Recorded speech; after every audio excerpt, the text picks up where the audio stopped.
Баршаға сәлем, есімім Гүлнұр, менің каналыма қош келдіңіздер. Бүгін сіздермен бірге дәл осылай қып-қызыл болып пісетін, қатпарлы, өте дәмді, ауызда еріп кететін самсаларды жасайтын боламыз. Ол үшін осы видеомды соңына дейін көріп, менімен бірге болыңыздар. Ең алдымен самсаның ішіне салмасын дайындап аламыз. Ол үшін 500 грамм жылқының тартылған еті және 2 дана үлкен пияз қажет.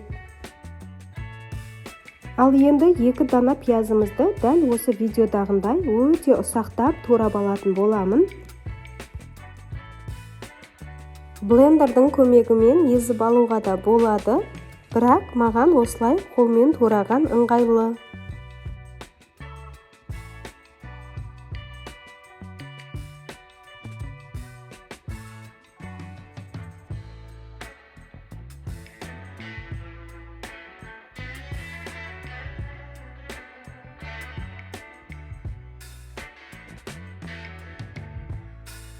Осылайша пиязымыздың барлығын ұсақтап турап алдық.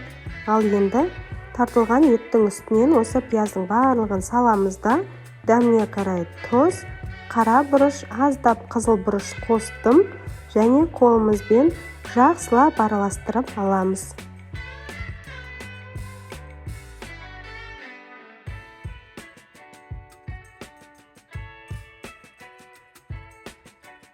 Осылайша самсаның салмасын дайындап алдық. Ал енді самсамыздың қатпарлы қамырын бірнеше бөліктерге бөліп аламыз.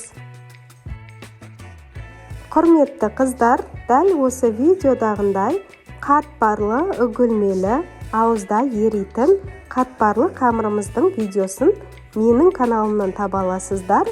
Ол үшін Гүлнұр Ақберді каналына тіркеліп алуды ұмытпаңыздар.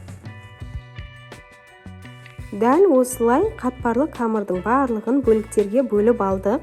Ал енді шетінен қамырымызды жайып, дөңгелек пішінді формада ішіне салмамызды саламыз және самсаны әдемі формада түйетін боламын. Самсамызды түрлі формада түйуге болады. Мен дәл осы видеодағындай үшбұрышты етіп түйіп аламын. Міне дәл осылай үшбұрыштап түйіп алдым. Ал енді формамыздың бетінен пергамент қағазын төсеп, шетінен орналастырып аламын.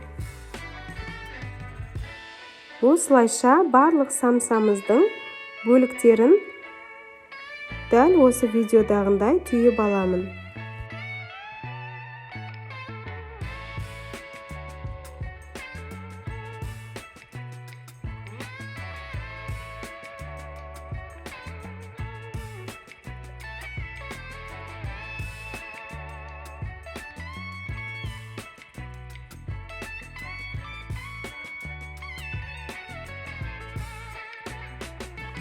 Самсаның формасын өз қалауыңызша түйуге болады.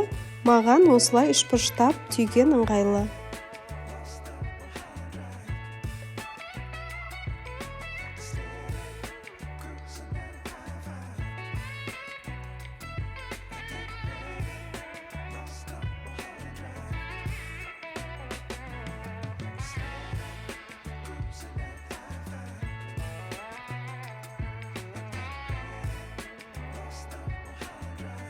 Міне осылайша самсаның барлығын түйіп алдық, формамызға жайғастырдық. Ал енді оның үстінен бір дана жұмыртқаның сарысын жақсылап жағып шығамын.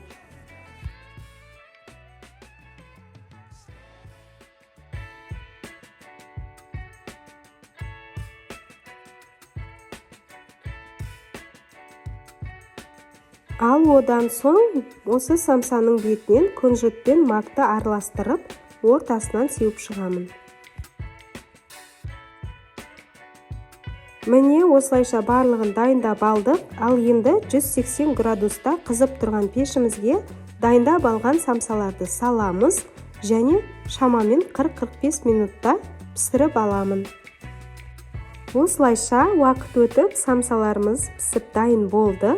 Міне дәл осындай қып-қызыл, үлпілде қытырлақ самсаларымыз дайын. Ал енді қалағанымызша бос тәрелкемізге шетінен әрлеп орналастырып ысына берсек болады.